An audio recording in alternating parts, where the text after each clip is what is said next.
చాలా మంది నాకు మెసేజ్ చేస్తున్నారు about this E20, E30, E85, E100 fuel అసలు ఇప్పుడు మా బైక్స్ ఎలా సేవ్ చేయాలి, ఏం చేస్తే బెటర్ అది ఇది అని చెప్పేసి నేను దీని గురించి ఒక ఫుల్ లెంత్ వీడియో నా యూట్యూబ్ ఛానల్లో పోస్ట్ చేశాను. కింద కామెంట్స్లో దాని లింక్ పేస్ట్ చేస్తాను. If you guys are interest you can go and check that out. దానిలో నేను ఒక 3 టైప్స్ ఆఫ్ సొల్యూషన్స్ కూడా చెప్పాను. What you can do to protect your bike, దాంతోపాటు ఏమేమి ఇష్యూస్ వస్తాయి and the most affected bikes ఏంటి. నాకు ఒకటే బాధ ఏమవుతుందంటే E20 పెట్టండి, E30 పెట్టండి, E85 కూడా పెట్టండి, ఐ డోంట్ కేర్, మాకు సంబంధం లేదు. బట్ ఆప్షన్ ఇవ్వండి for pure petrol. E10, E20, E30 what ever it is option ఇవ్వండి. ఇప్పుడు మనకి E10 కొనే స్కోపే లేదు and my హయాబుజా is E10 complaint.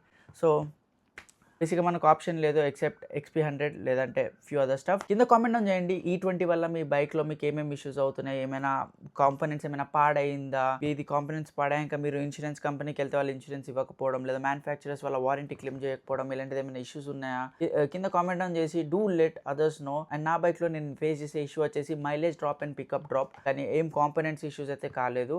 But the saddest part is that you won't get warranty. You can't claim insurance if your vehicle is damaged from E20 fuel. Me issues అన్ని కూడా కింద కామెంట్స్లో పెట్టండి. నా వల్ల ఎంత ప్రయత్నం నేను చేస్తున్నాను to reach large number of audience about this E20. So if you guys like my content, do follow me and see you guys in the next one.